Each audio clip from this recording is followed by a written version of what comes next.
사흘 안에 연락이 없으면 우리가 다시 찾아오리다. 그때는 그냥 넘어가지 않을 테니 알아서 하시오. 영감님. 평생 일했습니다. 품삯은 바라지도 않겠습니다. 그냥 빚쟁이들만 좀 막아주십시오.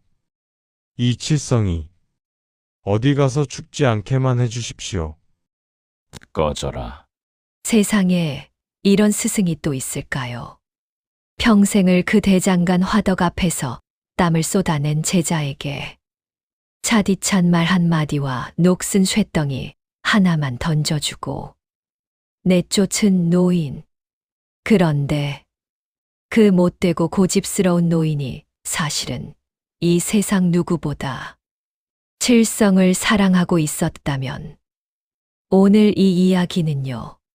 처음 들을 땐 억울함에 주먹이 쥐어지고 두 번 들을 땐 가슴이 먹먹해지는 이야기입니다. 갈림길 아담의 이야기가 계속될 수 있도록 구독과 좋아요로 응원의 마음을 보태주세요. 자, 그럼 사람 사는 냄새 나는 오늘의 이야기 지금 시작합니다. 한양 성문에서 한 시각쯤 걸어 나가면 산자락 밑에 낡고 허름한 대장간이 하나 있었습니다. 간판이라고는 처마 밑에 걸린 낡은 나무판 하나. 황 대장간. 담벼락은 오래된 검댕으로 까맣게 그을려 있었고 화덕에서 올라오는 연기는 사시사철 멈추는 날이 없었습니다. 이 대장간의 주인이 바로 황 영감이었습니다. 나이를 물으면 몇 살인지는 이제 쇳물한테 물어봐라 하고 웃어넘기는 노인이었는데 어깨만큼은 아직도 거대한 느티나무처럼 딱 버티고 있었습니다. 그런데 최근 들어 그 어깨가 조금씩 굽어가고 있었지요. 눈도 그랬습니다. 쇳물이 튀는 화덕 앞에서 수십 년을 보낸 탓인지 요 몇 해 사이 눈이 부쩍 침침해졌습니다. 그래도 황 영감은 내색이라곤 하지 않았습니다. 대신 눈을 더 가늘게 뜨고 손끝의 감각으로 쇠를 만지는 시간이 늘었습니다. 대장간 안쪽 구석에는 오래된 쇠붙이들이 쌓여 있었습니다. 녹슨 것, 부러진 것, 이제는 쓸모 없어진 것들. 황 영감은 그것들을 버리지 않았습니다. 버리는 법이 없었습니다. 그런데 요 몇 달 사이 황 영감이 가끔 저 구석에서 혼자 무언가를 만지작거리는 것을 칠성은 본 적이 있었습니다. 뭘 하나 싶었지만 황 영감은 가까이 오면 늘 그 손을 거뒀습니다. 그냥 오래된 고무를 고치나 보다 했습니다. 그리고 그 옆에는 칠성이 있었습니다. 칠성은 대장간에 온 지 벌써 12해가 되었습니다. 처음 왔을 때는 뼈만 앙상한 게 바람 불면 쓰러질 것 같은 아이였지요. 갈 곳 없는 고아였습니다. 황 영감은 그 아이를 대문 밖에서 쫓아냈습니다. 한 번, 두 번, 세 번. 그런데 아이가 계속 왔습니다. 화덕에서 솟구치는 불길, 망치로 쇠를 두드리는 소리. 뜨겁게 달궈진 쇠가 물속에서 지잉하고 식는 그 순간. 칠성은 언제부터인가 대장간 담벼락 밖에 쪼그리고 앉아서 눈을 반짝이며 그것을 바라보기 시작했습니다. 어느 날 아침 황 영감이 대장간 문을 활짝 열더니 아무 말 없이 부삽 하나를 던져줬습니다. 화덕재 치워라. 그게 시작이었습니다. 칠성은 그날부터 대장간에서 살게 되었습니다. 하지만 황 영감이 그를 아끼고 살뜰히 챙겼느냐 하면 그건 전혀 아닌 이야기였습니다. 황 영감은 칠성에게 유독 매몰찼습니다. 아침에 눈을 뜨기가 무섭게 화덕부터 지피게 했고, 하루 종일 쇠를 나르고 풀물을 밟고 망치를 휘두르게 했습니다. 아이고, 이 멍청한 놈아. 그 각도가 아니라고. 몇 번을 얘기해야 알아듣냐. 이래갖고 쇠를 다룬다고? 쇠가 웃겠다. 쇠가. 칠성은 아무 말도 하지 않았습니다. 어금니를 꽉 깨물고 처음부터 다시 했습니다. 품삯이라는 건 구경도 못했습니다. 밥은 하루에 2끼 된장국에 보리밥이 전부였고, 자는 곳은 대장간 한쪽 구석이었습니다. 그래도 칠성은 떠나지 않았습니다. 저녁에 화덕이 꺼지고 나면 황영감은 가끔 칠성 옆에 툭 앉아서 아무 말 없이 막걸리 한 사발을 먹었습니다. 그 침묵이 칠성에게는 이상하게도 따뜻했습니다. 12해가 흘렀습니다. 칠성은 어느새 황영감 못지않은 손을 가진 장인이 되어 있었습니다. 그런데 황영감은 그런 칠성을 보면서도 칭찬 한마디가 없었습니다. 이게 뭐야? 이 부분이 왜 이렇게 얇아? 이런 거 팔면 동네 망신이야, 동네. 봄이었습니다. 화덕에서 쇠달구는 냄새가 담장 밖까지 흘러나오던 그런 평범한 봄날 오전이었습니다. 그때였습니다. 대장간 문이 발길질에 열렸습니다. 사내가 셋이었습니다. 앞장선 자는 키가 크고 어깨가 떡 벌어졌는데 얼굴에는 오래된 칼자국이 하나 있었습니다. 뭔가 오래 이 일을 해온 사람의 눈빛이었습니다. 황 대장간 맞지요? 조용한 말이 더 무섭습니다. 고함보다 저렇게 낮고 천천히 말하는 사람이 더 무서운 법이지요. 칠성이라는 사람 당신이요? 그렇습니다만, 이만희의 아들이지요. 칠성의 손에서 낫자루가 떨어졌습니다. 이만희, 죽은 줄 알았던 아버지의 이름이었습니다. 당신 아버지가 우리한테 진 차용증이요. 은전 42냥. 거기에 이자가 붙었어. 지금은 60냥이 넘었소. 저 아버지가 돌아가셨다고 들었는데 저는 어릴 때 헤어져서 무슨 사정인지도. 그건 내 알 바 아니요. 아버지 빚은 자식이 갚는 거요. 이건 조선 팔도 어디서나 통하는 이야기요. 60냥. 칠성은 그 자리에서 머릿속이 하얗게 됐습니다. 대장간 하나를 통째로 살 수 있는 돈이었습니다. 그런데 자신의 수중에는 단돈 한 푼이 없었습니다. 돈이 없으면 몸으로 떼오는 수도 있어. 우리 거래처 중에 사람 손이 필요한 곳이 한두 군데가 아니니까. 잠깐만요. 잠깐만 기다려 주십시오. 여기 주인 어른께 여쭤보겠습니다. 좋토. 여기서 기다리리다. 오래 걸리면 안 돼요. 칠성은 황영감을 찾아 대장간 안쪽으로 들어갔습니다. 황영감은 아까부터 그 자리에 있었습니다. 빚쟁이들이 들이닥쳤을 때부터 분명히 다 듣고 있었을 텐데 고개 한 번 돌리지 않았습니다. 칠성은 황영감 앞에 무릎을 꿇었습니다. 영감님, 12회입니다. 저희 대장간에서 12회 일했습니다. 팥값, 장갑 다 제하셔도 됩니다. 그냥 조금만 도와주십시오. 저 사람들한테 끌려가면 영감님 저 무섭습니다. 24 칠성이 그 말을 하는데 얼마나 용기가 필요했을까요? 황영감의 등이 아주 조금 흔들렸습니다. 그것뿐이었습니다. 품삯이 어딨어. 밥 먹여줬으면 됐지. 12해 굶기지 않은 것만 해도 고마운 줄 알아. 영감님, 왜? 할 말 있어. 나한테 뭘 더 바라는 거야? 거두어줬으면 됐지 돈까지 바라는 거야? 그 말이 칼처럼 박혔습니다. 거두어줬으면 됐지. 그 한마디에 12해가 전부 지워지는 것 같았습니다. 칠성은 더 이상 아무 말도 하지 않았습니다. 무릎에 흙을 털고 천천히 일어섰습니다. 그때 황 영감이 몸을 돌렸습니다. 대장간 안쪽 구석으로 걸어갔습니다.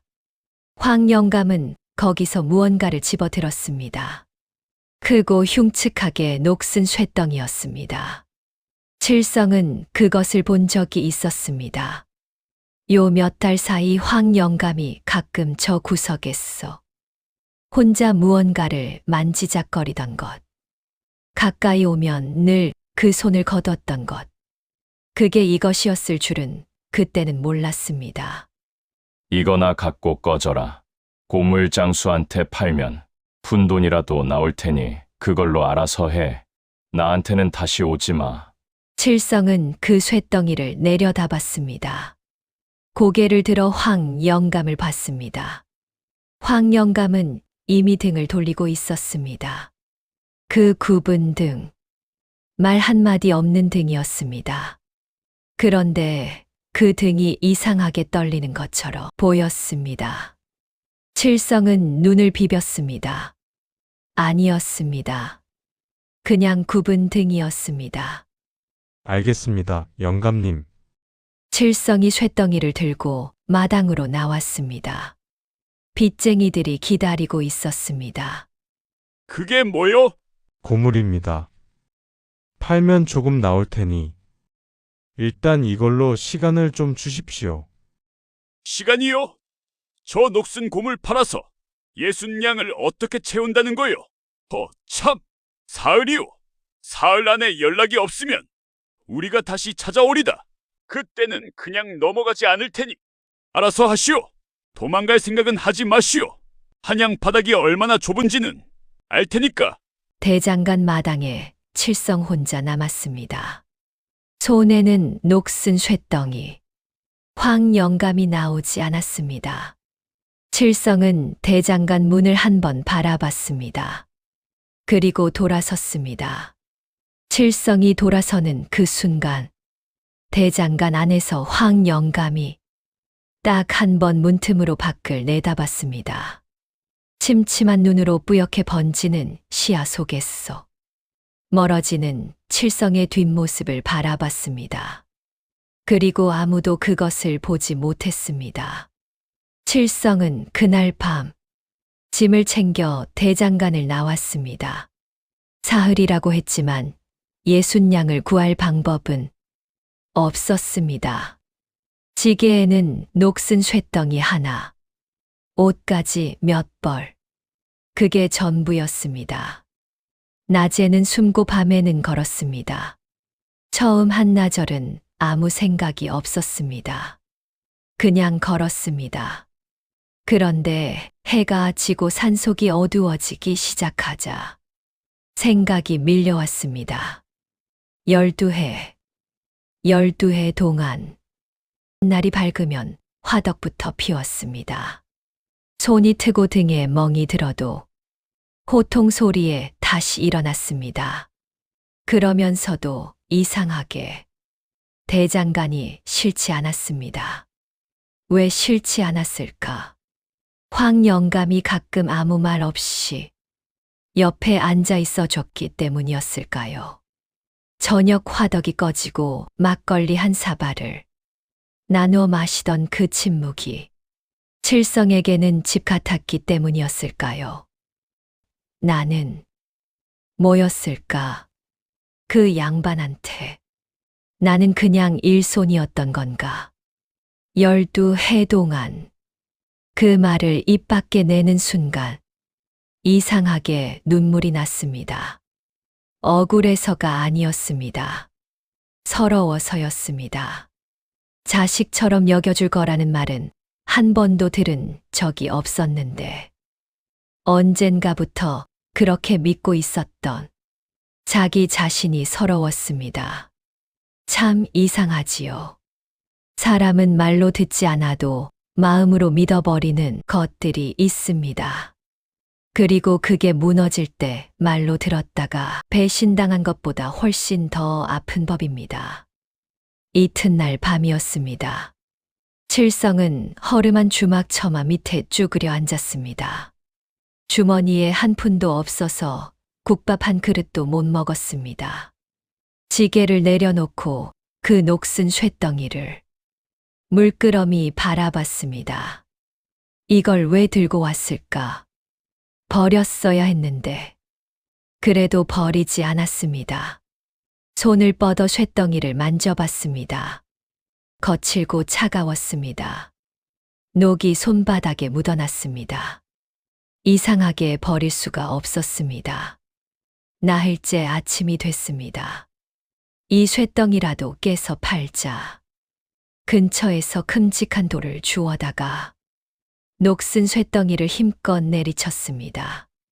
쇳덩이가 갈라졌습니다. 속이 비어 있었습니다.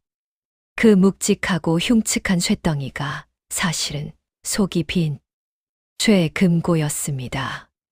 그리고 그 안에는 은전 꾸러미가 있었습니다.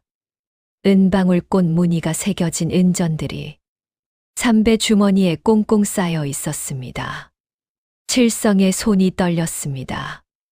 은전만이 아니었습니다. 낡은 문서 한 장, 그리고 비뚤거리는 글씨로 쓰인 편지 한 장. 눈이 침침한 사람이 쓴 글씨였습니다. 삐뚤삐뚤 획이 엇나가고 글자가 떨렸습니다. 그래도 한 글자 한 글자 꾹꾹 눌러 쓴 것이 느껴졌습니다. 칠성아, 내 눈이 멀어가는 병에 걸렸다. 의원 말로는 오래잖아. 아무것도 못 보게 된다 하더구나. 대장간은 이제 닫아야 할 것 같다.